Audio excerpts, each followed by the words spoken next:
Good evening, and welcome to the Parkville Living Center, and thank you for choosing to be here tonight. Tonight matters. In a time when it's easy to stay in our corners, this room represents something different, a willingness to show up, to listen, and to engage. It's not always easy, but it is necessary. Our goal tonight is simple. It's to give you the opportunity to hear directly from candidates and leaders and ask thoughtful questions, and to walk away more informed and more connected. We ask everyone to approach this space with respect, curiosity, and a shared commitment to the well-being of our community. Tonight, we're going to get to hear from 4 school board candidates running for 3 seats. We're going to hear from 2 alderman candidates running for 1 Ward 1 seat. And we'll hear from our county commissioner explaining the Platte County homesteading question. Each person will have 5 minutes, and then each group will have a Q&A session where we will be able to ask questions and engage our candidates and leaders. Question askers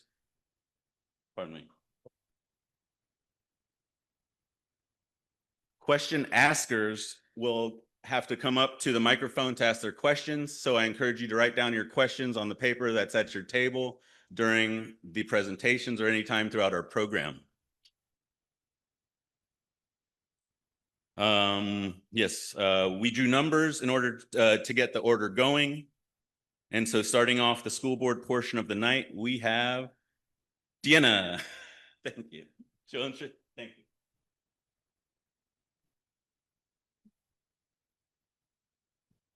Hello, everyone. I'm the lucky one that gets to go first. So nice to meet you all. My name is Deanna Munoz, and I'm running for school board candidate for Parkville School District.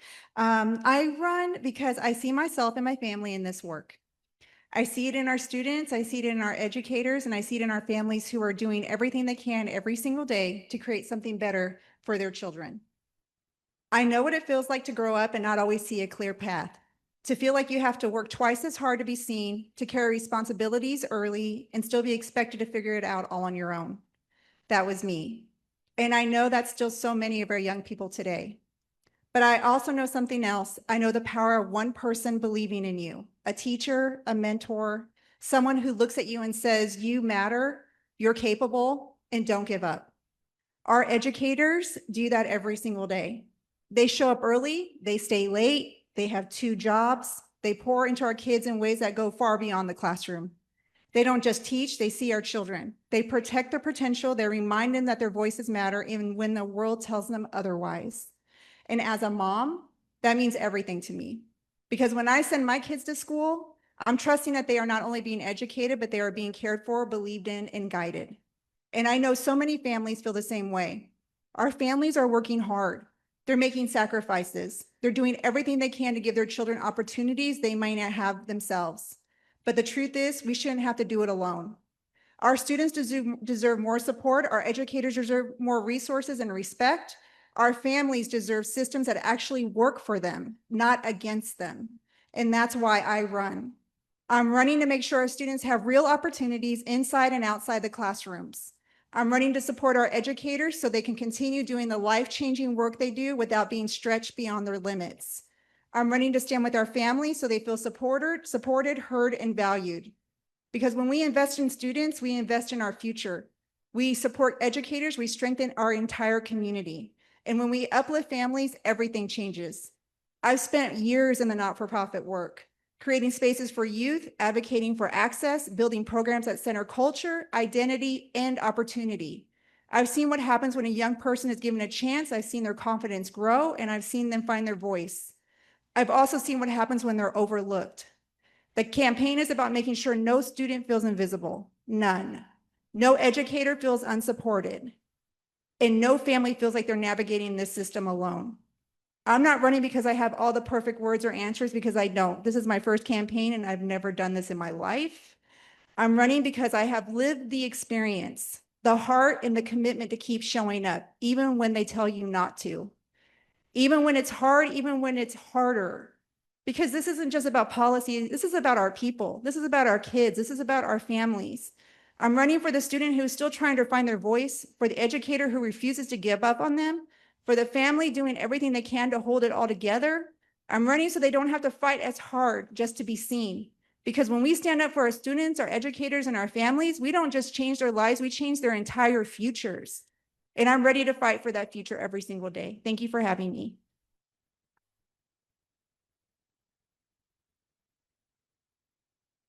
Thank you very much. Second, we have Brandon.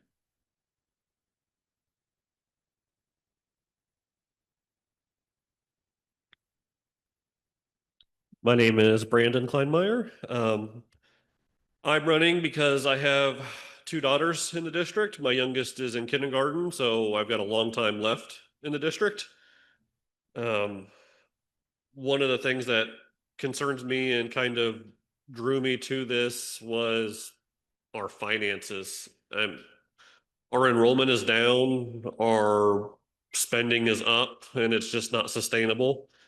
We have no idea what lawmakers in Jefferson City will or won't do. We don't know if school choice will be a thing, if more kids will be coming to Park Hill, if we'll have the money for them if that happens. There's a lot of uncertainty, and our budget's a mess. It's 800 pages. It's not transparent. It's hard to read.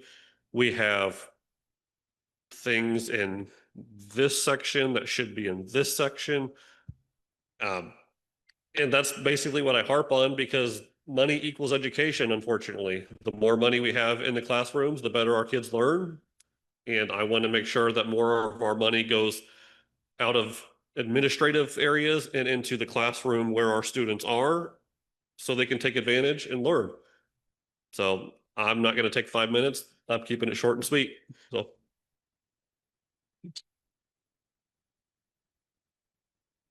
All right, well, just a reminder, we'll have time for questions and answers after all candidates. So next is Janice. Thank you.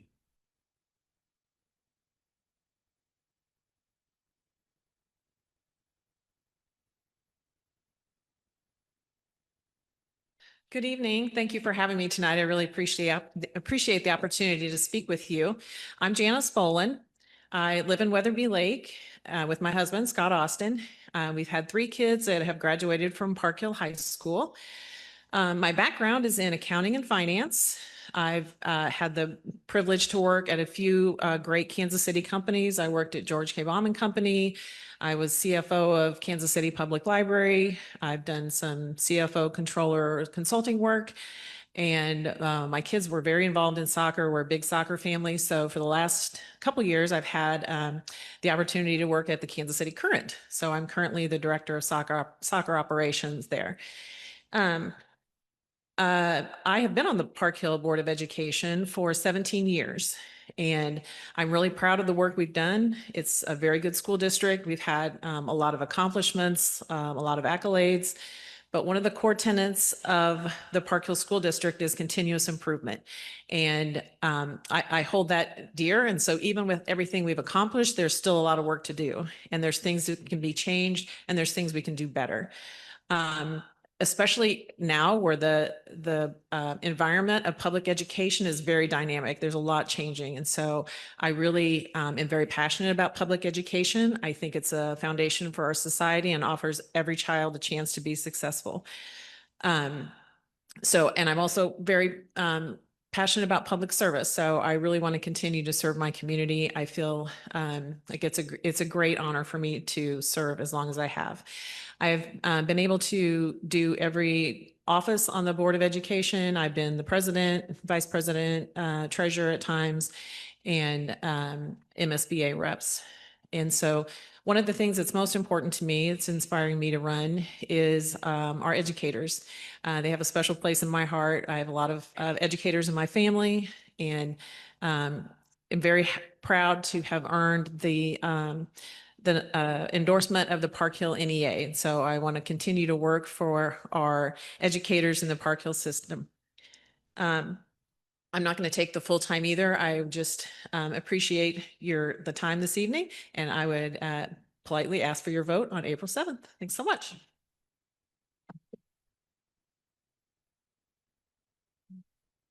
All right, thank you all for coming out here. We've got one more school board candidate, Lexi.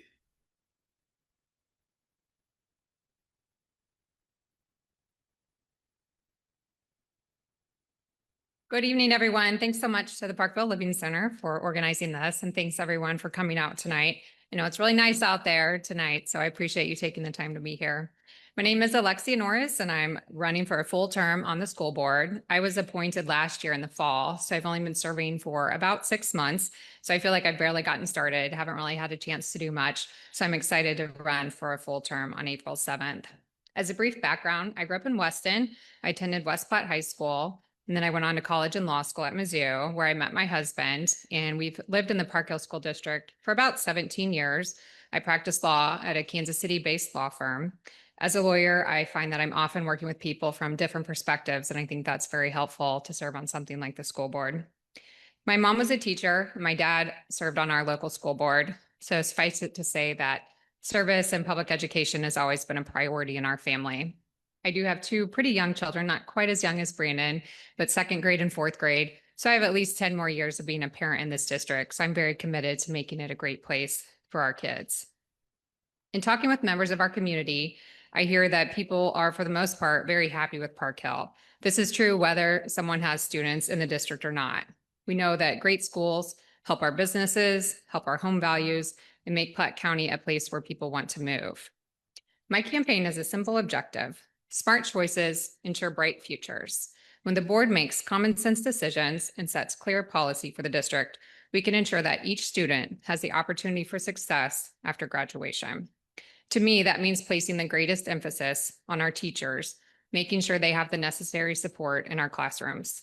This means recruiting and retaining the best educators, which must be the top priority in our budget. I also believe our board should be the biggest advocates and cheerleaders for Parkville.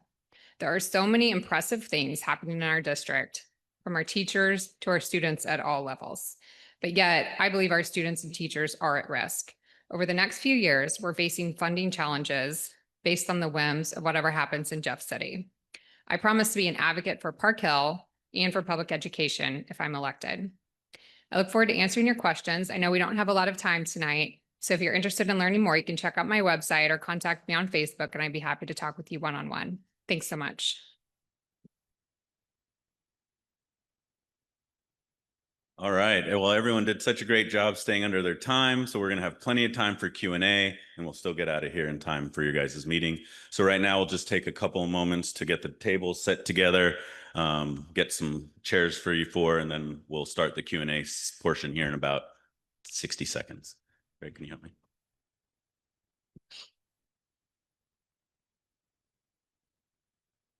All right. Well, thank you so much for taking the time to introduce yourselves to us and to your campaign, and opening yourselves up to these questions. So right now, I'd ask if there's any questions. If anyone has questions for the school board candidates, come on this way. And if you want, you can hang out here to get ready for your question if you got one coming up.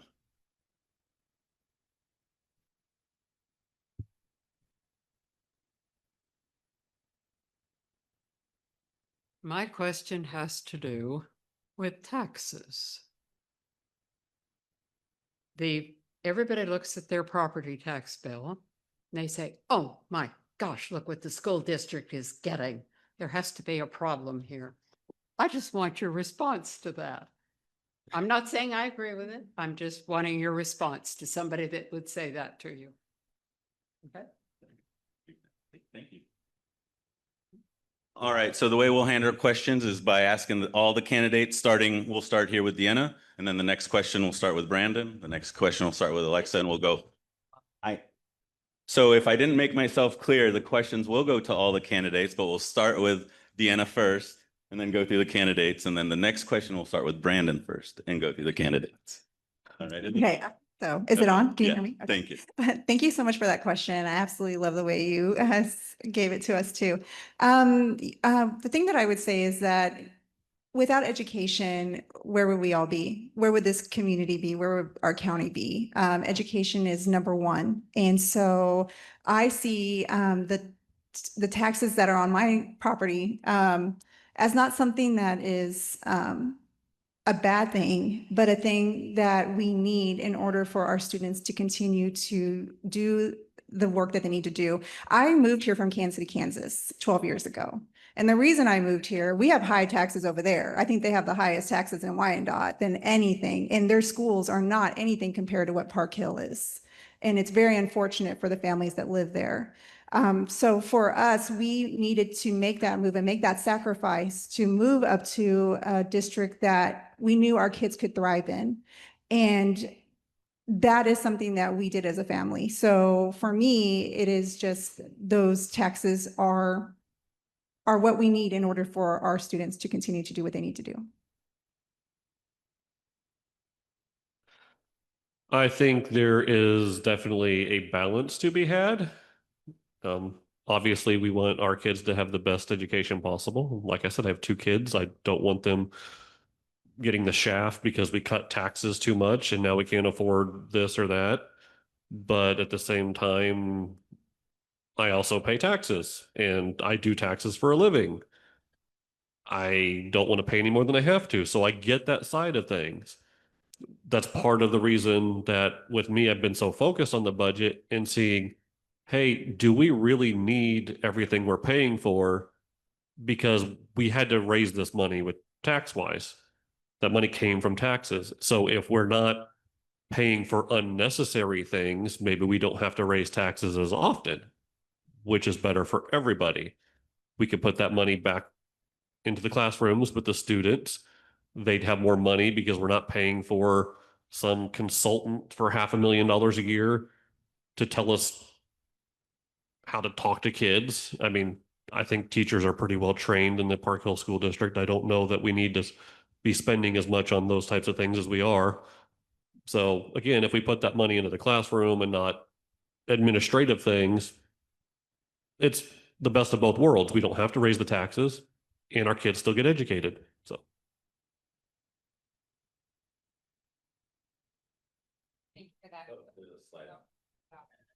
Thanks for that question. It's okay. So, from a philosophical policy level, certainly public education, I think needs to be, it's the most important thing at the local level, at the state level. I wish it was at the federal level to support our schools and make sure that we're supporting the next generation. But I get it too. I look at my real property tax, my personal property tax, and it's a pretty big portion that's going to the schools. What I would say, especially about here in Park Hill, is I think we do a really good job with your tax dollars. A lot of you probably followed last year with Propositions G and O. Probably a lot of you supported that to support teacher raises and some facility improvements across the district. It had been over 20 years since Park Hill had asked for an increase like that. So the district really tries to do a really good job with your tax dollars. We also have to do a lot with the tax dollars. In Park Hill, it's almost 75% is supporting our school that comes from the local revenue. So we aren't getting a huge portion from the state or from the federal government. So it's very important that our community is supporting all the programs. We have 21 facilities. We have, 11,600 something students. There are a lot of teachers. There's a lot of programs we're supporting, and there's a lot of needs in our community to support students, for example, that are English language learners. Special education, it costs more to support those students. And I think we need to make sure we're offering all those programs. So there's just a lot to be done, but I do believe Park Hill does a good job with your tax dollars. Thank you. Can you hear me? I'm going to kind of echo a lot of what has already been said, but one thing I think is important is that our community votes on our tax rate. So we are not allowed to raise the taxes in our district higher than anything that's been approved by the voters. And so I know last year we did have Propositions G and O and on our ballot, and they were widely supported by our community that supports the work we do here. And that meant a lot to us, and it means a lot to the school district. I will say everything, I am very proud of the work that we've done. I do think we do a good job with the tax dollars. We take the work very seriously to be good stewards of the taxpayers. We have a lot of transparency. So our complete budget is out on the website. We publish curriculum. We like to be transparent as possible so you can see exactly where your tax dollars are going to. And I think that's important to hold ourselves accountable so that we can keep the tax rate as low as we can. And like Alexia said, it had been 20 years since we had asked for a tax increase from our community. And so we take that responsibility very seriously. And the other thing I want to mention is that even if you don't have kids in the district, one of the things that having a good school district, a high quality school district, it really preserves the value of your property. And so where if you are concerned about how much you're paying, you also have a very high value of your property here. So that I think that those go hand in hand with the quality of our schools. So the focus is for us to serve our community and serve the kids and make sure they have the best future and do that as efficiently as possible. Awesome. Thank you. Thank you for that question, Marty. Next question. Come on up. And this one will go to Brandon first. Okay. All right, so I have an accounting background, also retired CPA. And I'm very aware of the enrollment going down, but the administrative costs going through the roof. And what I'd really like to know from each of you is where you stand on the homestead property tax credit that's on the ballot. And if the school district is going to support that to help people keep from losing their homes.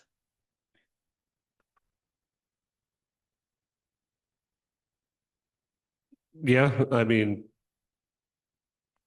I think Kansas has something. I don't know if Kansas has something similar. I know they have something called the homestead, but I don't know if it's similar to what Missouri's trying to pass. But yeah, that's something I'll definitely support. I mean, to your point, it's kind of unrelated. You are right. Our enrollment has been down over the last 5 years and our costs are going up. So anything we can do to help people on the tax side, on taxes in any way, shape, or form, whether it's some homestead this or property tax freezes or anything like that, usually support that stuff. So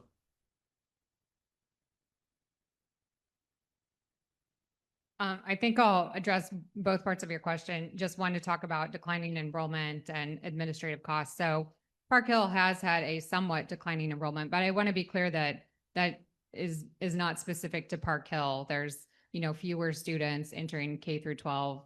Birth rates are going down. So we're seeing this at, schools across the region, even some in Kansas you'll see some that are actually having to close down some facilities and consolidate students.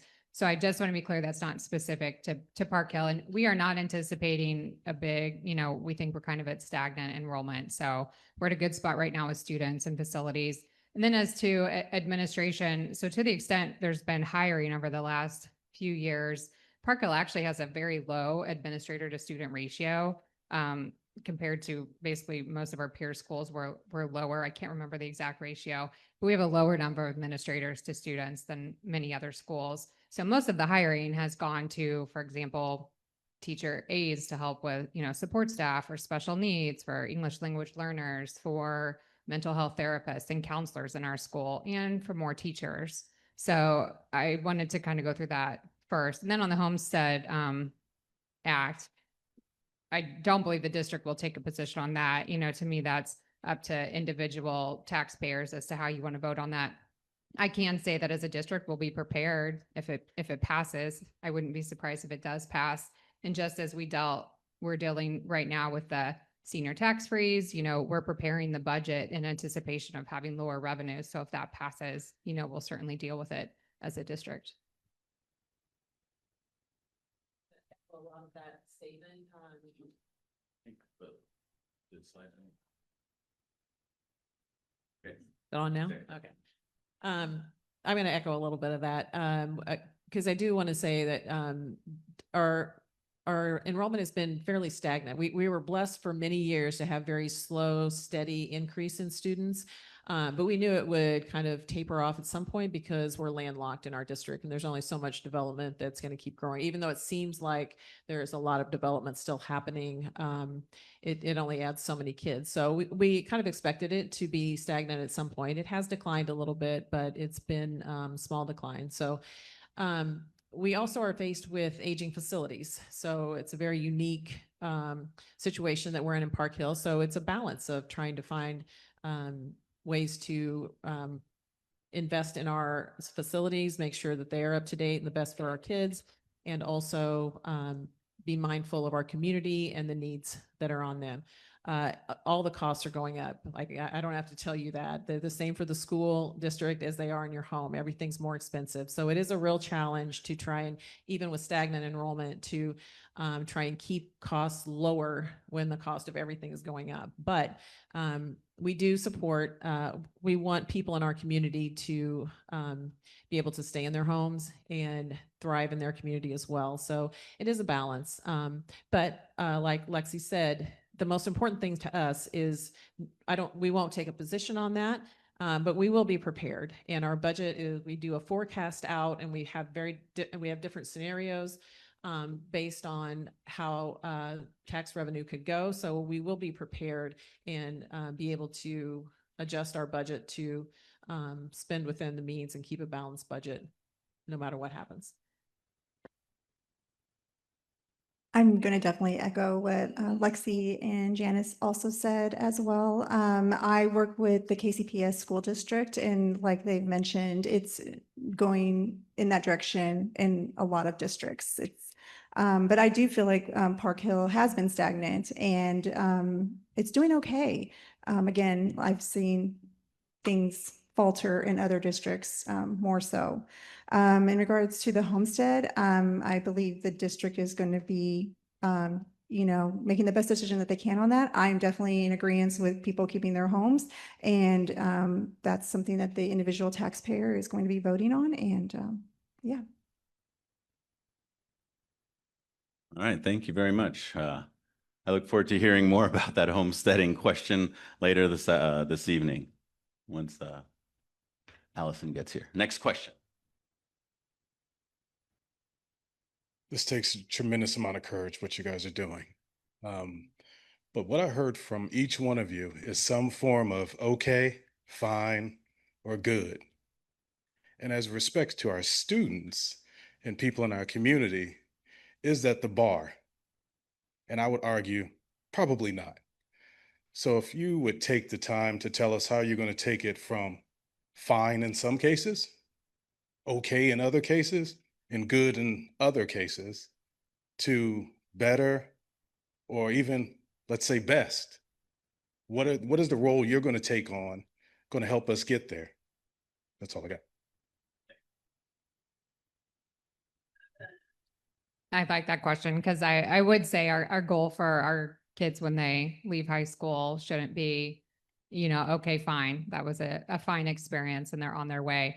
So, I mean, when we moved back after school, like, we could have settled in another district, but I wanted to be in the Northland. I love it here. And I knew Park Hill was the place to be. So even before I became a parent, that was my impression. Now that I'm here, that continues to be my experience at the elementary level.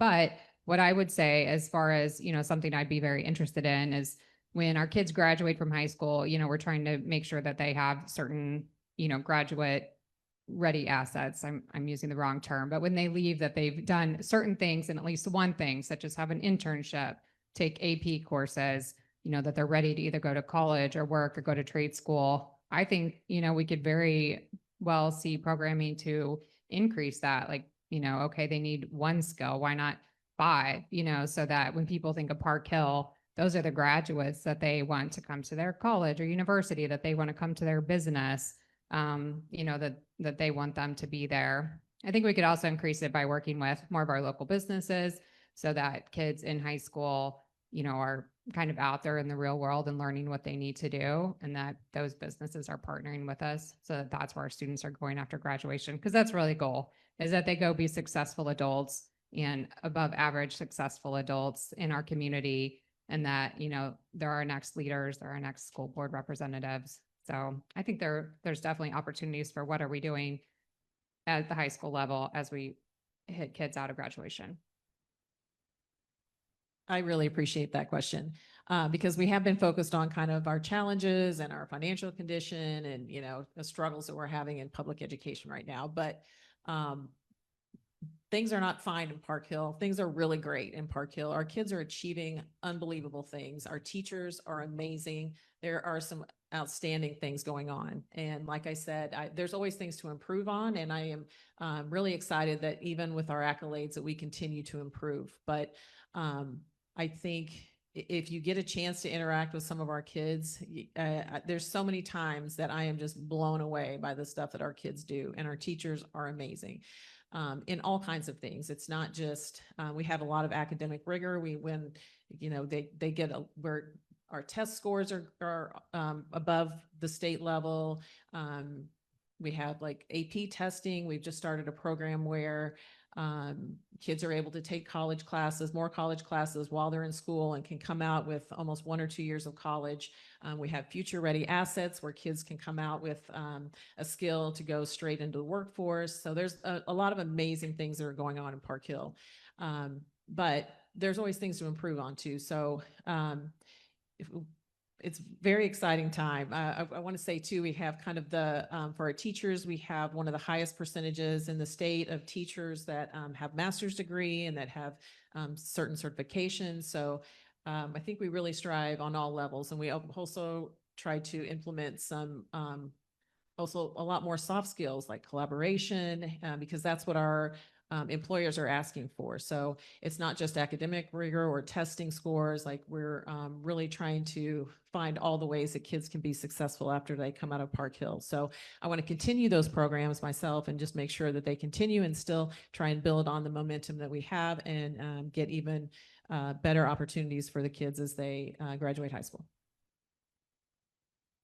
I appreciate that question, and thank you for asking it, because this one hits home for me, because no, not everything is okay and not everything is fine. And I'm not going to sugarcoat what I'm about to say, because I'm that lived experience that did not always have a great experience at Park Hill. I have a daughter in the back, Penelope. She graduated in 2023 and is at KU right now, but it's not because of all of what Park Hill did. It's because of her educators. She had educators that stood behind her, believed in her, and made it happen. For anything else, they made it as hard as it could to ensure that she didn't do as well as she should have. I have 3 kids that two that graduated, one that is a junior right now. And he was going to give up on his art programming because of what has happened to him at Park Hill. Art teachers actually encouraged him to continue doing it, and he didn't have to go to college if that's not what he wanted to do. And that's exactly what he doesn't want to do. He wants to go to trade school, but he felt like he couldn't do that because he didn't have people or counselors behind him that would believe in him and say that that's okay. His family was behind him 110%, but his school wasn't. He was also in ESL classes for 6 years, and he shouldn't have even been in it. But because he had comprehension problems, they thought that that's where they should have put him. That's funding that they needed at the school, but not a good thing for my child. And as a family, I wasn't noticed about that because I didn't know. I trusted the school. We've been at Southeast, Plaza, Lakeview, and Park Hill South. So I'm here on this board as the first Latina that would ever get nominated in 75 years. If you look in this crowd right now, do you see anyone else of Latina descent, maybe 1 or 2? We have a very diverse population in the Northland, very diverse. But where are we with supporting them? My child got a full ride to KU, but it was because of my Latino community that helped her get those scholarships, because she didn't even know where to start because her counselor dismissed her and said that, oh, you know what? You have a 4.0 your whole career, but let's just think about not going to a university. That's what she had to live with. And until our community came together and stood by her and told her that she could achieve it, look what she did. A full ride at KU. What other students are out there at Park Hill that are going through this right now? How many? Do you know of any? I do. And that's exactly what I asked when we were talking about strategic planning, when we talked to the board and we talked to Mike. I asked that question. Where's the statistics on the children that aren't doing as well? I love that you call your school prestigious, but that word alone is white-centered. That is horrible to be saying on a forum. That does not reflect us as a community. So when we're in spaces like this, we need to ensure that we're speaking for all of us, not just for one. We're not a monolith. We are a community of inclusivity and a very diverse one on top of that. So when I'm on this board, the voices of those educators that we can't retain, the ones that represent people that look like me, that's not going to happen anymore. And I'm sorry it took 75 years for even someone to get the courage to come up here, but I will not be the last one to come up here with that representation. And again, thank you for asking that question.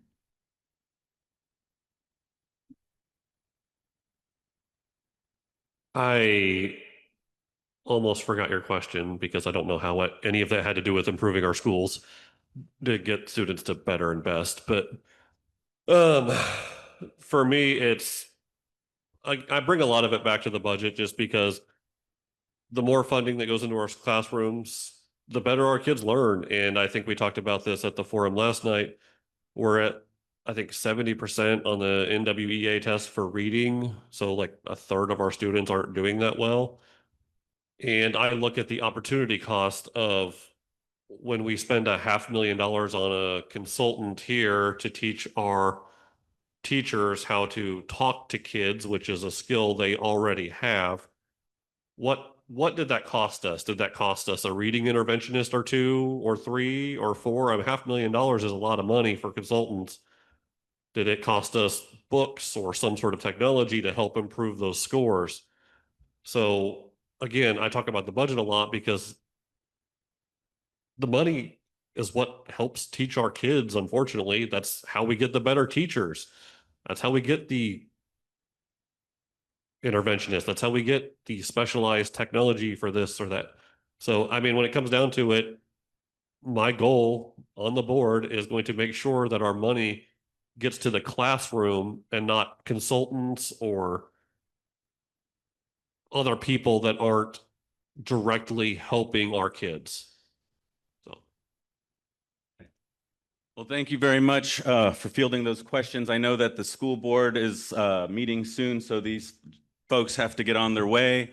It seems like there's other opportunities to engage with the candidates. We'll have some of those on our social and on our website, because I know there's more questions than the 3 that got asked. And so I look forward to community engagement. I look forward to hearing and learning more about the candidates. I know that tonight I will leave here more informed and ready to be an informed voter come April 7th. So thank you all for coming up here. This does take a lot of courage to put yourself up for public service. So thank you for that, and thank you for showing up. And we'll have some more information about you guys and how to connect and ask you more questions on our website. So I'll follow up with you guys on that via email. Thank you so much for your time here tonight, and we'll transition now. Okay, now we are moving into the Ward 1 Parkville Alderman candidate races. And when we drew names, candidate Joe Laluga pulled number 1. Candidate Joe.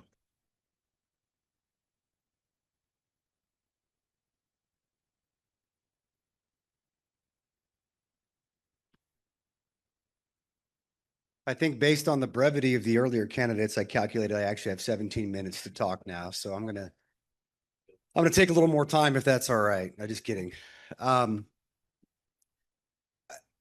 think I'll kind of take the tact of one of the earlier candidates and just take a moment to introduce myself, because I think some of the folks in the room know me decently well. Others probably think they know who I am, and I know for sure that others probably have a case of mistaken identity where they think might even be somebody else that they know in the community. So I wanted to talk about that a little bit. My name's Joe Laluga. I'm not originally from Parkville, but I like to say I got here as fast as I could. I grew up in Pennsylvania, went to Penn State actually on a music scholarship, first in my family to go to college. I graduated with a degree in kinesiology. And then somehow after college, I decided to enlist in the Marine Corps and spent 7 years in the reserves while I pursued my professional career. I moved to the Kansas City area in 2001 to work for a company called Cerner that many of you have probably heard of. I've spent most of my professional career in healthcare information technology. From Pennsylvania, I actually moved to Texas for a little bit, met my wife. She was visiting from Italy on a grad fellowship at MD Anderson Cancer Center, and we got married. I lost my job, And that's when I got the job with Cerner and moved here to Parkville. When we first got here, we drove all around the greater Kansas City area, and people recommended got to go to Overland Park or Olathe. Of course, with my job, I spent a lot of time getting on planes, going to the airport, and came to the Northland and just absolutely fell in love with Parkville. Reminded me a bit of home with the terrain and the history. And I have a deep passion for history, and I immediately latched on to Parkville and kind of the old town, the downtown area. We currently live in a house that was built in 1897. For some of you that have been here a while, it's Bill and Fran Grigsby's old house. I'm very confident that we wouldn't have had the opportunity to buy that house if they didn't think that we would preserve the character and history of that home and property. So we're proud to be there. As far as my involvement in the community here, I've tried to echo that same sentiment. I've, with a couple of friends, we a decade ago started to invest in the community in downtown Parkville. So some of the things that you might not be familiar with that I've been involved in are like 207 Main was a beautiful ivy covered yellow building for many, many years on the corner of 3rd and Main. Some buddies and I invested in that when others wanted to tear it down, and we wanted to save it. We had a different vision for that, and that's currently a home for a business called Style and Stitch. It was a successful boutique before that. 113 Main was the most recently the flower shop, White Farmhouse Flowers, where my daughter works. They've just moved. There's a new store moving in there. It's a mother-daughter women's clothing boutique that's going to be housing that soon as well. And one of the things I'm most proud of is I had a pretty good involvement in hand in helping bring our new Welcome to Parkville mural in the alley down there. That's on the back of 8 East. So I was instrumental in helping provide the canvas for that, but then also working with Main Street and many other parties to help finance and execute on that vision. And the mural's been a great success. All the things I mentioned are exactly why I'm running for Alderman in Parkville. You know, in my real job, I'm still in healthcare IT. I'm an enterprise software sales exec, right? And I work with very large healthcare organizations to help them provide better patient experience or eliminate waste and make things more efficient. And one of the things I found that's key to that's been a key to my success has been having a genuine sense of curiosity and empathy for my clients, right? If you don't understand the client's needs, you can't successfully craft solutions that help solve problems that are helping them achieve their goals, right? If you don't have that sense of empathy, if you don't have that connection with your client, then you wouldn't be successful in enterprise software sales. In government, I think that aside from not being successful, when you don't have that connection with the public, it's actually a violation of that public trust.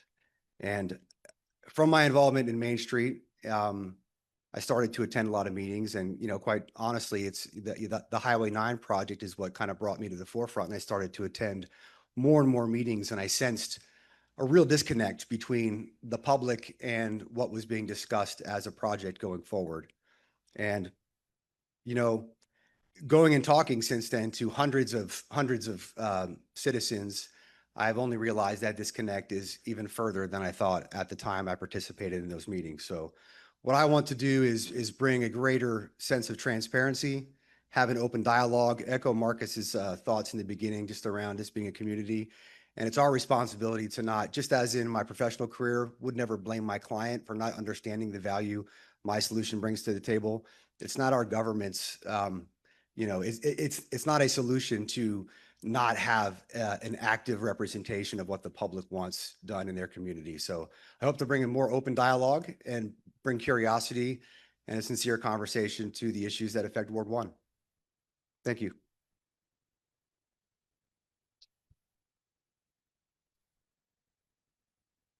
All right, now we'll hear from Tina Welch. Thank you.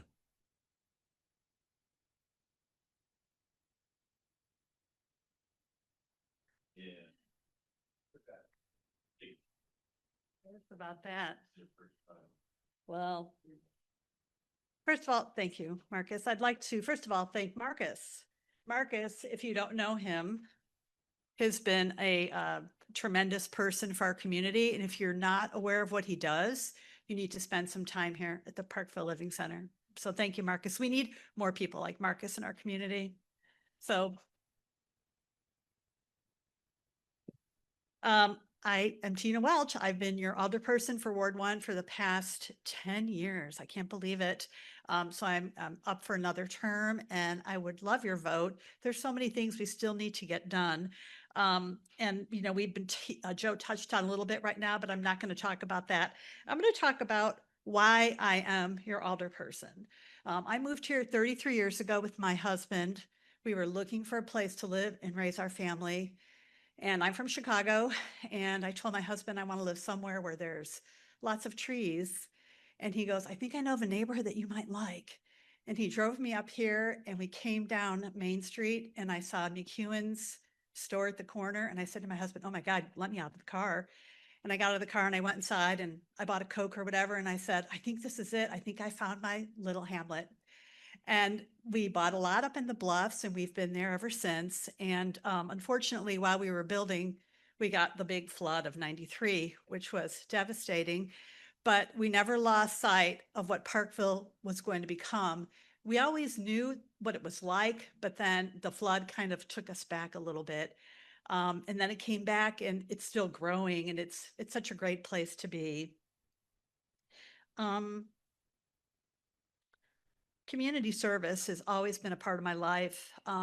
When I was a young child, I was in Stuco in elementary school, middle school. I was a Girl Scout.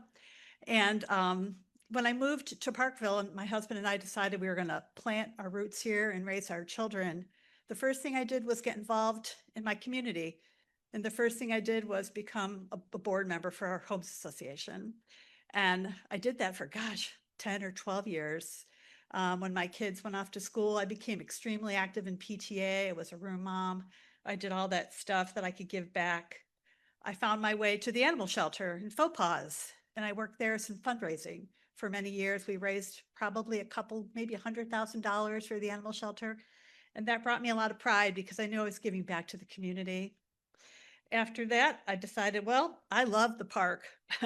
And so I asked if I could be on the Parks Board. And so I was on the Parks Board for 2 terms.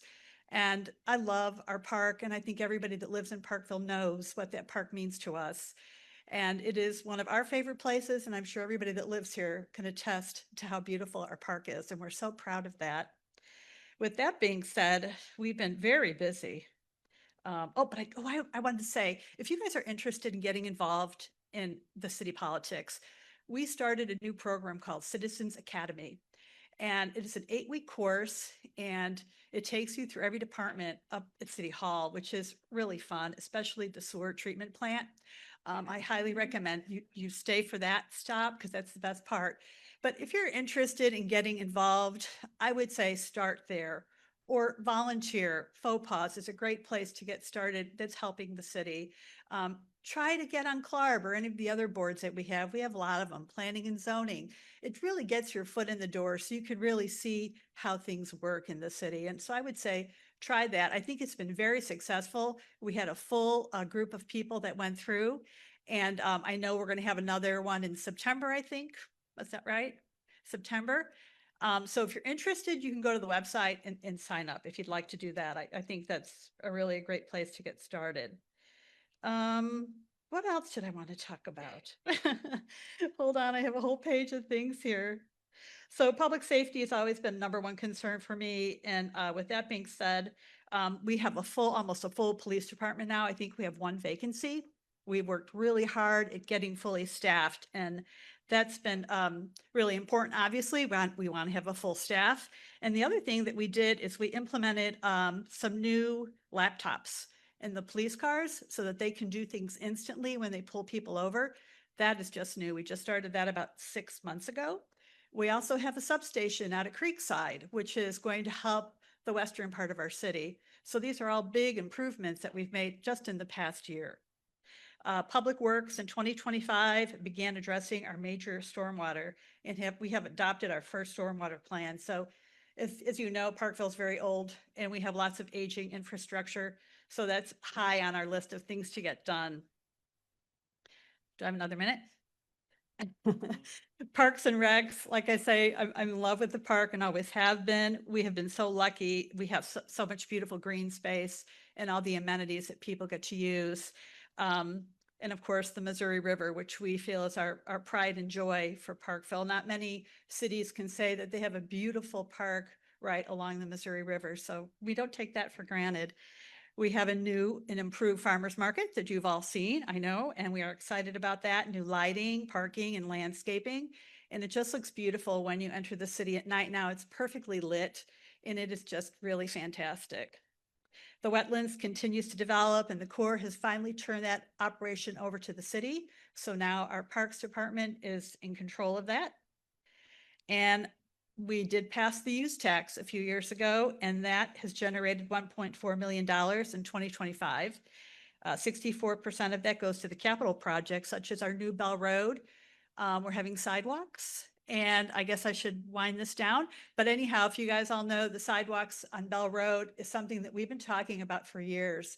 And we were able to get a grant, and we are installing sidewalks on Bell Road. So we're really proud about that and excited. Thank you, Marcus. I know I went too long, but I appreciate it. I appreciate your vote too, by the way. Thank you. Awesome. No, we'll have just a minute to transition to Q&A and you'll have some time to answer some questions from the community. So Greg, if I can get your help, please. All right. So hopefully you had some questions in your mind as they were talking, or perhaps when you got here. Ms. Marty, you have a question? All right. You're right here for it. Question, is that the right word? Right, whatever. I would like both of you to address the Highway 9 plan. Am I first? Sure. So there's a lot of discussion about the Highway 9 plan right now. What I can tell you from my, just as a neighbor, sitting in on the meetings, the city hall, and watching the engineering presentations and watching the community surveys, what ended up being voted on was not what even though it was a small representation of the public, it's not what the public voted on. But even more concerning, I think, is the lack of community involvement and awareness about the project itself and what was being proposed. Even if it's the right plan, a truly concerning thing is that we've spent a lot of money already on engineering, design, and drawings without crossing some of the critical hurdles that you would typically do to evaluate whether it's worth proceeding with a project. So as far as I know, we still don't have the fire department on board. We don't have MoDOT on board, and we don't have the railroad on board. These are things that typically you would want to have addressed before you start spending a lot of taxpayer money and committing to a project and moving into the design phase or the design elements of phase 2, where we're talking about pavers and lights and things pretty, like that. So extremely concerning for me. It's quite frankly what got me involved in this race, is because we had some, this Highway 9 discussion started in 2016, I believe, initially with the early assessments. And now we did a great job, from what I understand, at securing some other funding to cover what at that point was probably a $6 to $8 million project. I'm hearing now that's more in the area of $15 million. And I'd like to ask of the current administration kind of where that money is expected to come from, and why we're already spending money when we don't necessarily have the clearance to even proceed with the project as it exists today. Am I on? As you know, in order to do a project like this, you have to do a lot of footwork up front. So you just can't say this is the way it's going to be until you get all the clearance from the railroad and the fire department and MoDOT. We're still in the planning stages. And as we all know, one of the biggest reasons we started this project is for safety.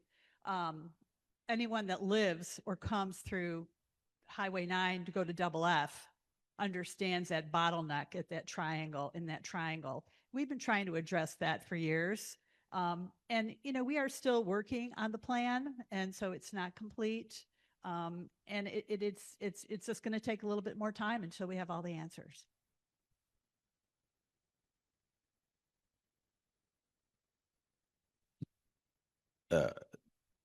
Yes. Cool. We'll allow it. Then you can follow up as well. Just to comment on, the initial goals were really around traffic flow and public safety, right? Pedestrian safety. And the plan around Highway 9 and the triangle, that sort of thing, absolutely the right thing to do. And that was always part of the original thought. There were 6 options presented as part of an expanded plan that it's grown into today. And the plan that the city and the aldermen have approved and have reverted to addresses none of the initial goals around traffic flow or pedestrian safety. What it does is it takes the congestion from the Mill Road and a left turn onto Main and a quick right onto First Street, and it shifts it 1 block to the right along the railroad track. So you still have the same turn, potentially creating more congestion and more pedestrian safety issues now that you have to cross a railroad track and a road at the same time. We don't believe that it will cause more congestion. We believe that this will answer a lot of the problem. We're not going to cross the railroad track, so that's not true. So the railroad cross not be. Well, maybe.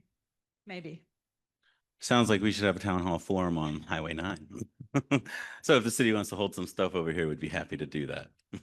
All right, what other questions do we have?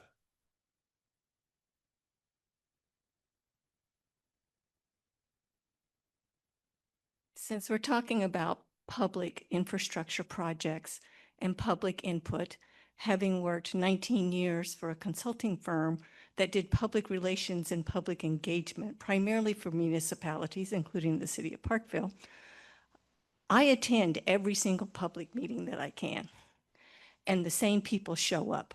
So my question for both of you is, how are you going to get more of the citizens engaged? And I also respond to the online surveys and the maps that, and my career includes working with these consultants and engineering firms.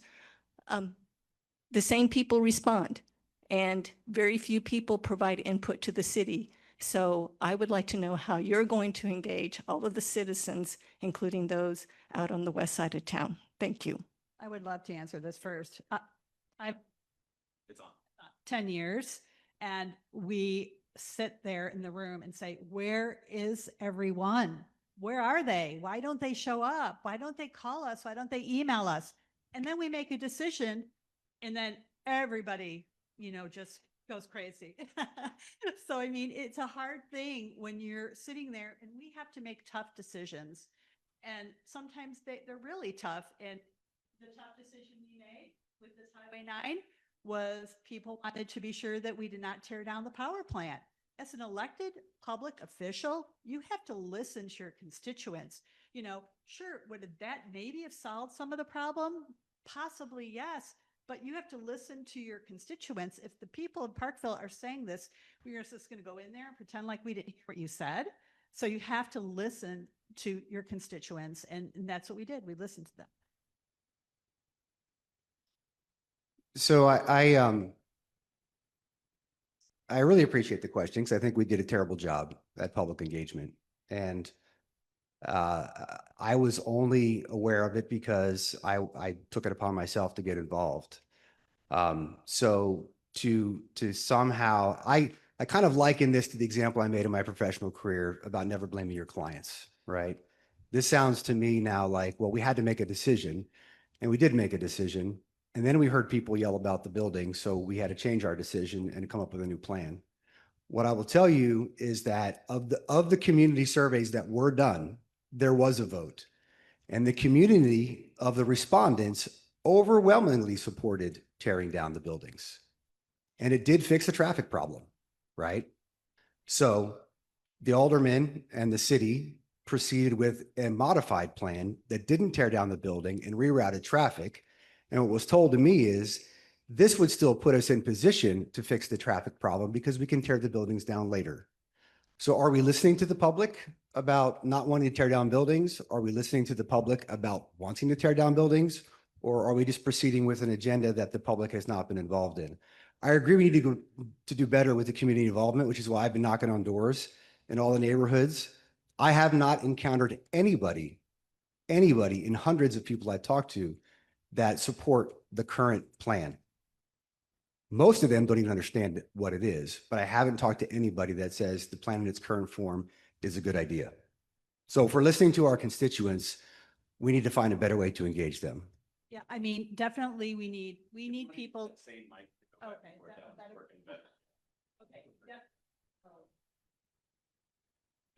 We definitely want more people to come forward at every meeting that we have public input. We had QR codes, we had things down in the park, we had people, we had signs in neighborhoods.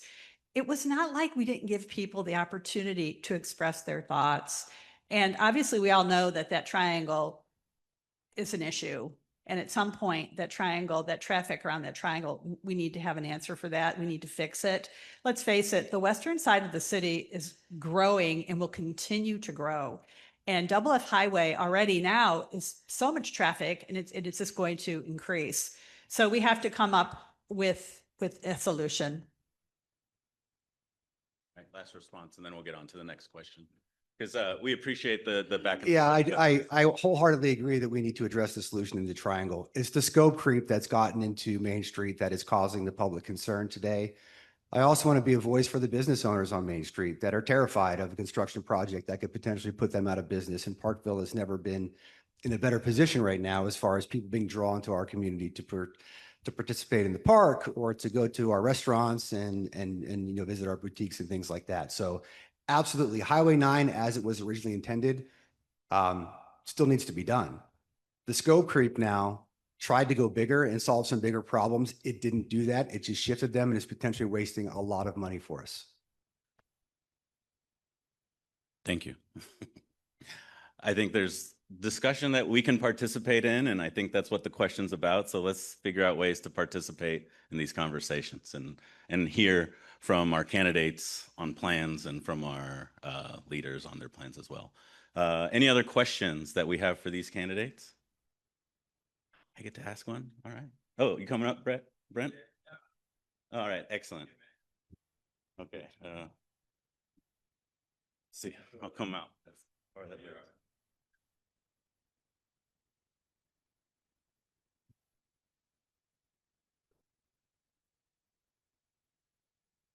My name is Brent Ermacher, by the way, resident here in Parkville.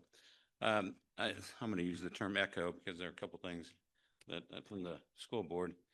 I agree that we need more participation. It's something that I probably have attended many or more meetings than most in the city in the last 2 or 3 years. And one of the key things that I think we all need to find some common definition. And I guess one of my questions to you would be, how do we create a consistent definition of transparency? This word gets thrown around so much and used. Okay. That's a good question. We can, so I guess we can start there before I make any other comments. Thank you.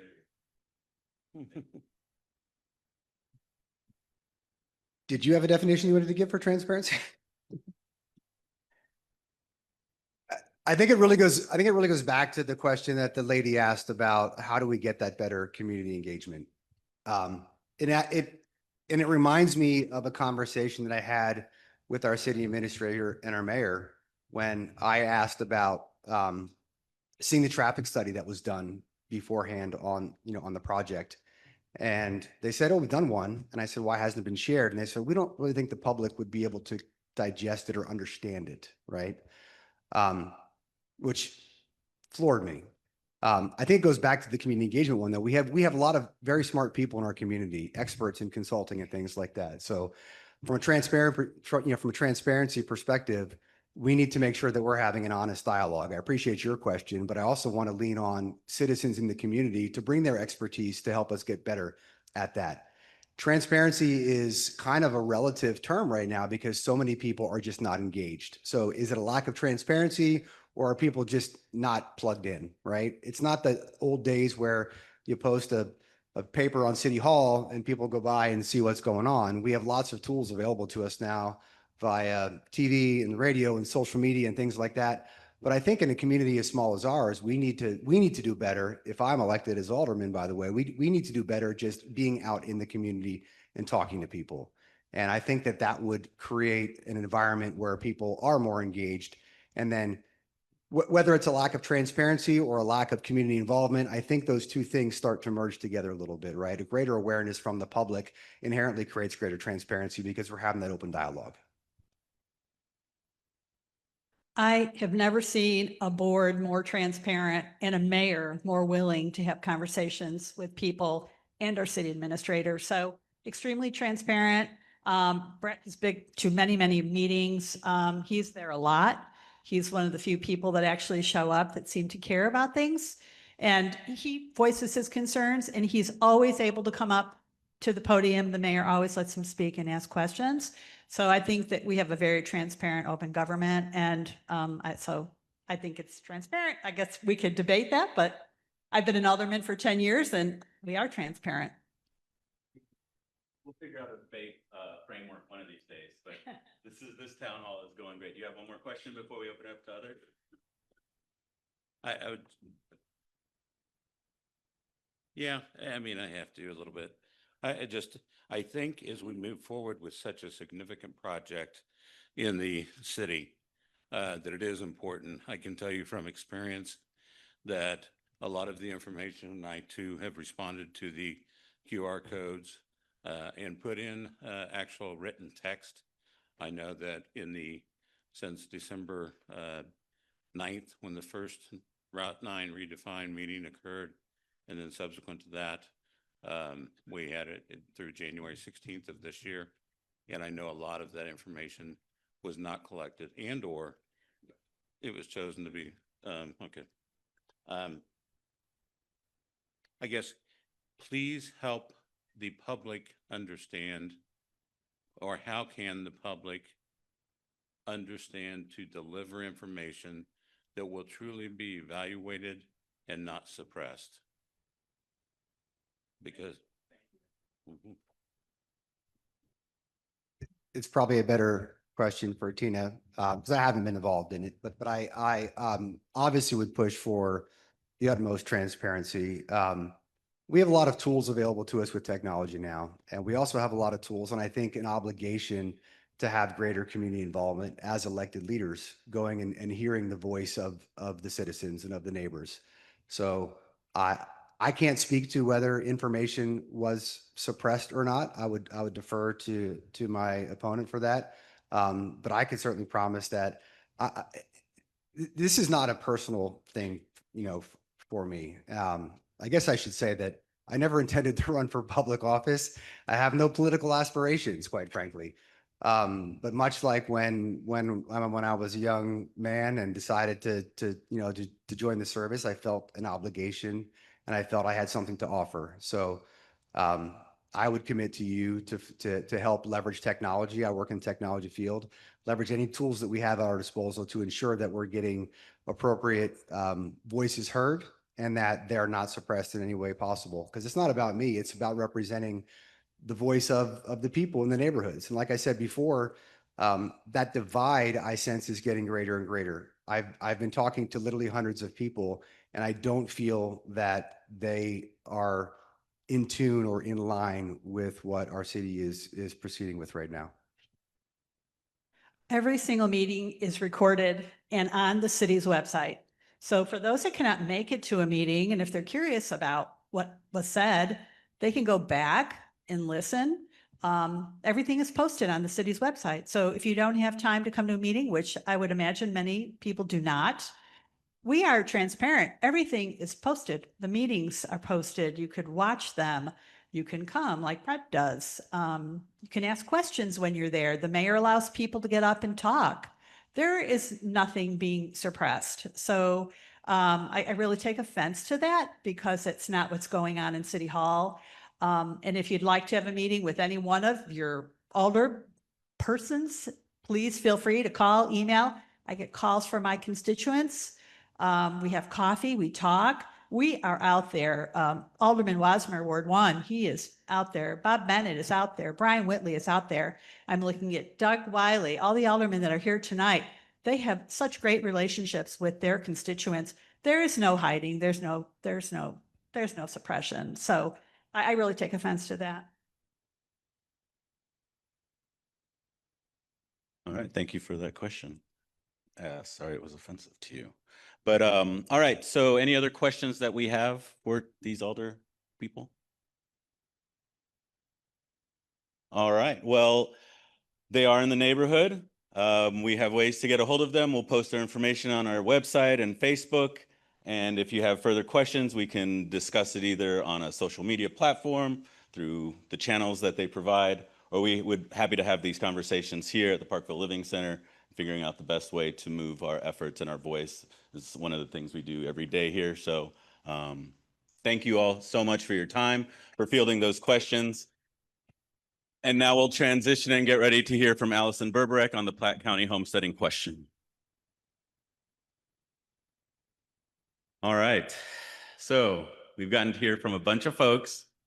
We've gotten to hear just a few questions, just the tip of the iceberg of the questions that the community has, which really just makes me glad that we have these forums and that we begin to have these conversations and that these conversations get to happen in the open.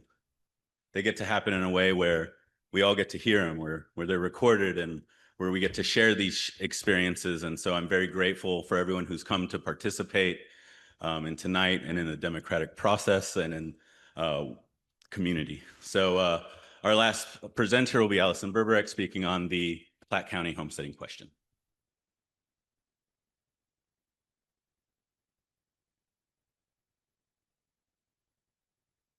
Thank you, Marcus. Can everyone hear me? Yeah, perfect. I'm Allison Berberek. I'm your first district commissioner for Platte County, which if you're not familiar with me or with the commission or the districts, I'll give you a quick little overview. So there are 3 commissioners in our county. There are 2 districts in our county. District 1 is the river south up to about Berry Road. The line kind of is squiggly.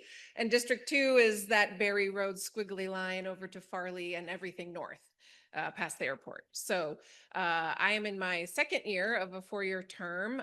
Prior to being a commissioner, I was an alderman for Ward 4 I live out in Thousand Oaks. So I was an alderman for just about 2 years and active in a number of other volunteer things before that. So I've sat in those hot seats. I know what it's like. So thank you all for coming and asking those important questions and getting engaged, which is super important for our community.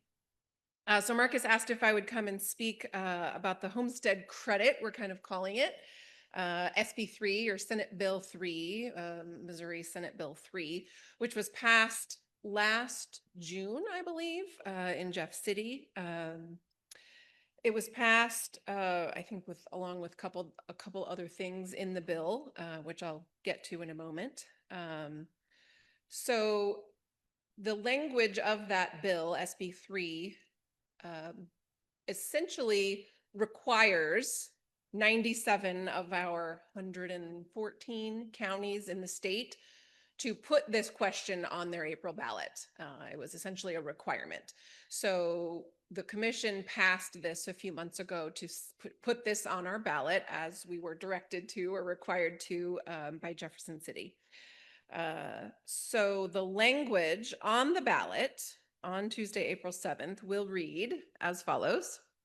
Shall the County of Platte grant a homestead property tax credit pursuant to section 137.1055 of the revised statutes of Missouri to eligible taxpayers residing in such county in an amount equal to the taxpayer's eligible credit amount? So a whole lot of word jumble, but that's the language that we were given to put on the ballot. But essentially what it means is it's asking voters to approve a cap on property tax, annual property tax valuations. So as I said, there's 97 counties that are required to have this on their ballot.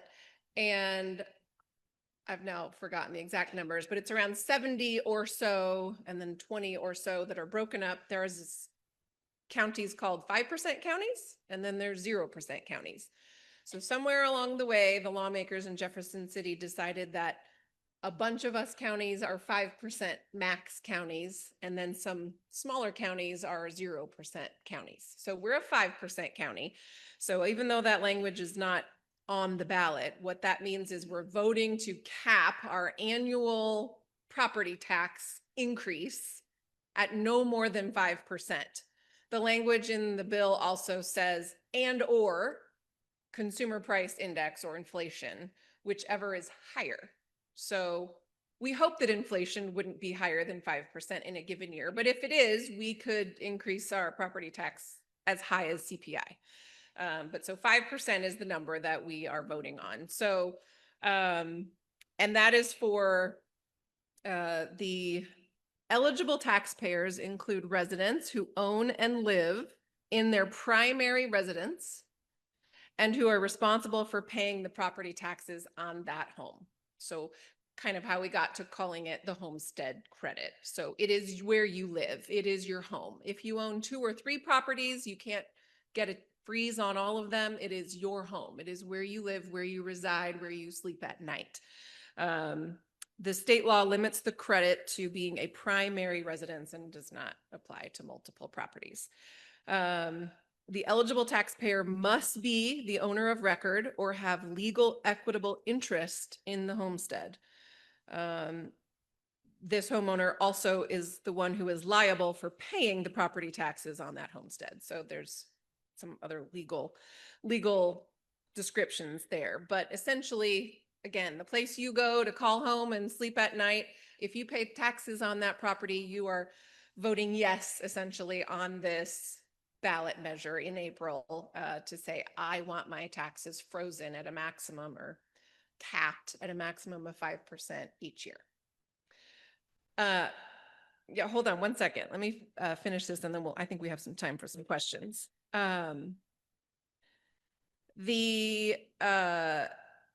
It must receive a simple majority to pass. So it's pretty simple. It just has to be a majority. So there's no rules about a certain percentage of votes on it.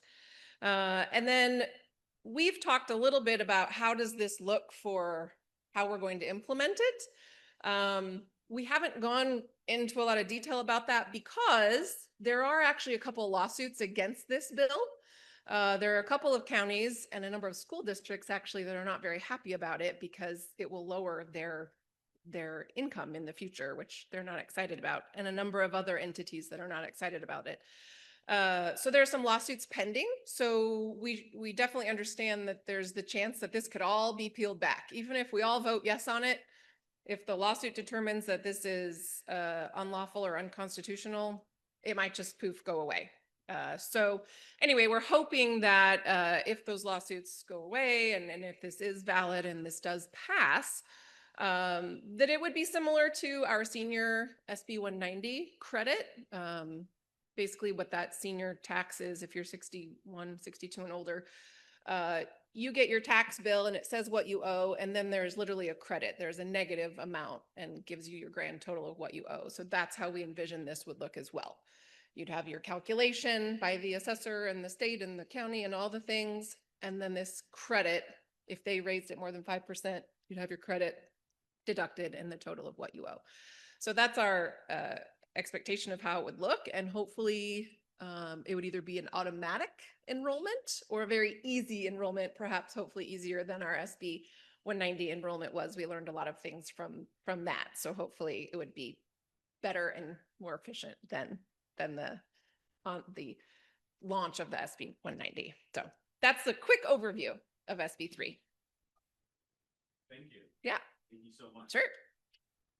All right. Yeah, we'll have a chance for some questions right now. So I don't know. Do you want to stand up or sit down? Okay. We'll just stand up and I'll bring the mic up. And you got a question? The question is does it sunset? I don't know. I haven't read that in any of the language, so I think that it must not. But I don't know. I'll find out. Yeah. Come on down and get in line. I've been waiting to say that.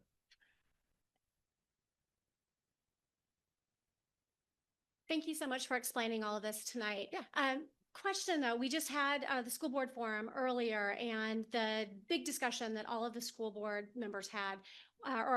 candidates had was about the budget. What is the projection for both the county budget and for the school district budgets as to how this is going to affect their revenues for their budget planning? And secondly, you mentioned that it was kind of a vaguely worded. If it's vaguely worded, do we have whatever happens, it would be implemented if the will of the voters said that they wanted to have it implemented? I mean, yes, and I think that that's the reason for the couple of lawsuits that are outstanding is that there are a couple of counties throughout the state that are not happy with the wording of it and saying to lawmakers in Jeff City, like, hey, this isn't really thorough or this isn't explained very well. You know, as an example, as an aside, but a pin in one of your questions is that our assessor, our Platte County assessor, reassesses valuations of property every 2 years. So does the math change? Does that mean it's 2.5% per year and 5% per evaluation time? Or does that mean it's 5% per year and 10% per reevaluation? We don't know. Those are things we don't know. And so we're hoping that, again, some of our friendly faces in Jefferson City can help us understand that. But yes, I mean, I have no reason to believe that if this is passed, that it wouldn't be implemented, just like SB 190.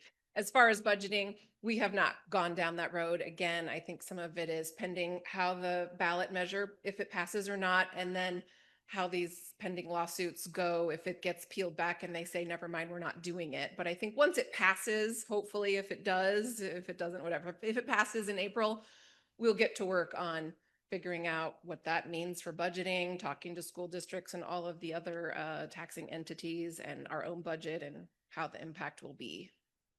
Thank you.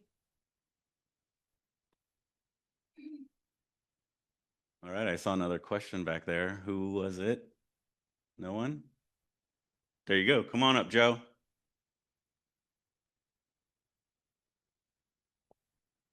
I had a two-part question, but I think you already answered one of them with I Okay. don't know. I know the assessments happen every other year. Mhm. So I was trying to think, does that mean that if they didn't go up, next year, you kind of had 5% per year to work with and you could still have a 10% increase? Right.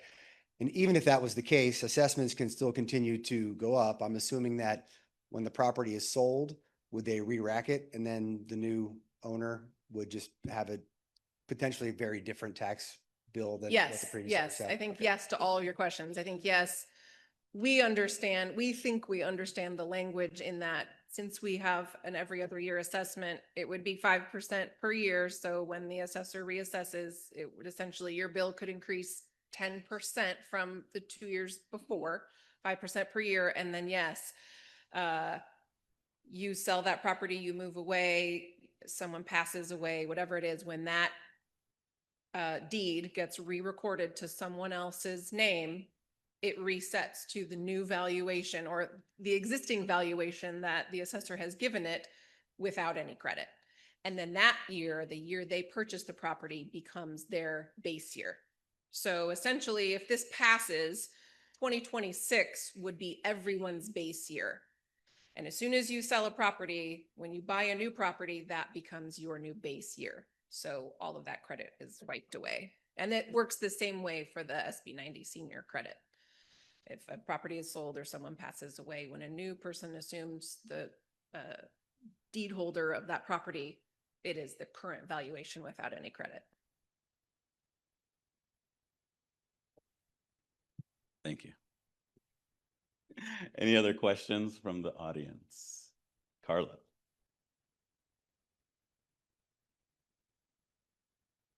So would this only apply to residential properties, or does this include commercial, Residential. industrial, and undeveloped land, which Residential. agricultural? So it's only residential. So So it's this the is weak basically a homestead. tax break for every property owner of commercial industrial property. Right. It would apply to all landowners that have a home on their land where they live and reside and get their mail and call their home.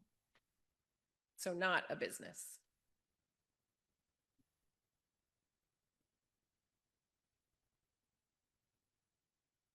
You said that it would be capped at 5%. I just don't know what the current increase generally is. How much of a break is this going to give us if it's capped at 5%? It is all over the board historically. I think this last year we were at 6.1875 or some number like that, which was about 3% per year. I think there's been years where there's been no increase. So I think it's fluctuated quite a bit. I don't feel like we've been above 5% a lot of years. So I think that it is really more of an insurance for the future, so that as this county grows and valuations seem to be getting higher and higher and inflation now is getting higher and higher, I think it is kind of an insurance for the future. But I don't have those numbers with me, but yeah, no, that's a great question. And I don't have that information of historically averages. I should have looked that up because I think it would be easy to find, but. Thank you. I got a question. It is hard to ask the questions up here. Who would you say would be responsible for communicating this bill and its information to the community? The county elected officials, I think the commission, along with the assessor and the clerk and all of those elected officials who would have a hand in as this paperwork moves through. Essentially it starts with the assessor. The assessor gives his property file to the clerk. The clerk gives her property file to the collector. And the commission is the one who passes the order. So we all kind of have a hand in the process, the very long process. So I think all of us, but ultimately the commission, yes, we need to be advertising and explaining that to the public. And so just for follow-up, so we can continue to connect with this information, how else are you doing that besides like this forum here right now today?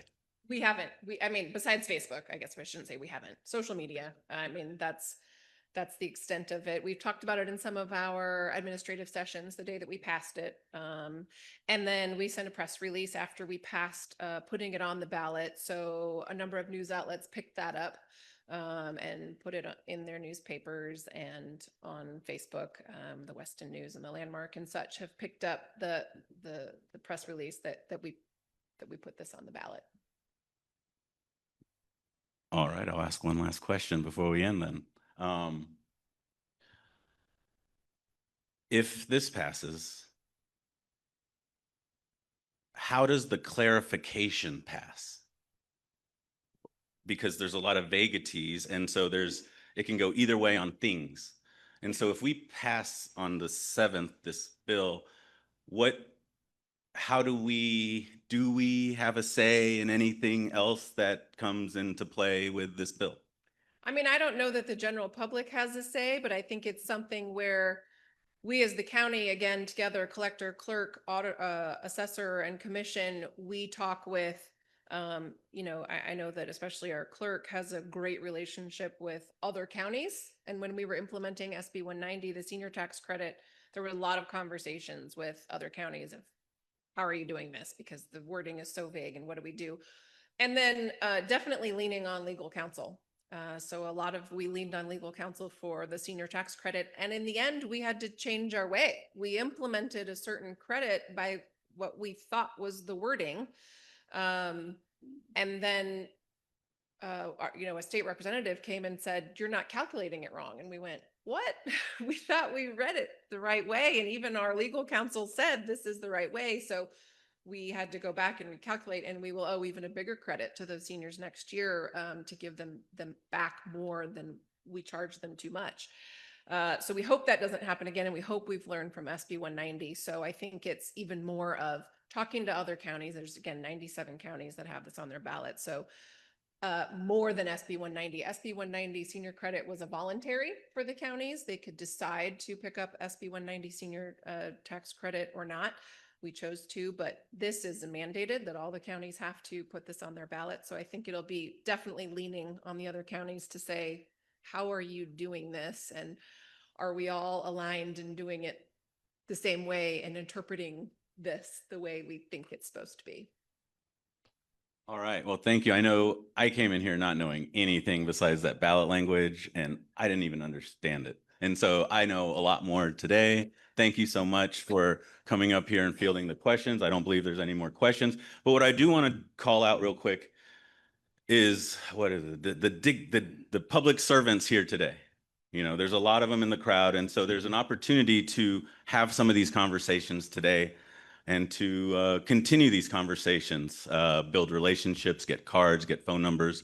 So we have Allison Berberek, County Commissioner, Joe Waluga, candidate for Ward 1, Abby LeCamp, Ward 4, alderperson, Doug Wiley, 3, yes, Ward 3, alderman, maybe. Phil Wassmer, Ward 1, alderman. Tina Welch, Ward 1, alderman.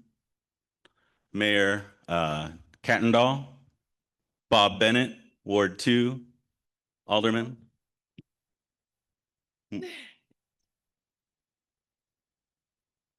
Oh, no, I can't. And so we got the mayor, we've got Tracy Steele, candidate for 12th District, Missouri House of Representatives. We've got Brian Whitley, Ward 2, candidate, alderman. And we've got Hans Peter running for county clerk. And Dale Brook, sorry. And Dale Brook, thank you, running for county commissioner, presiding county commissioner. So we got a lot of folks in here. Have some conversations, build some relationships, as this is where it starts. It all starts here. Got one more little word to say to close us out tonight. Whew.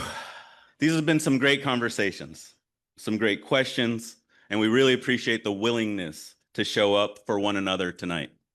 Community isn't something that we inherit, it's something that we build.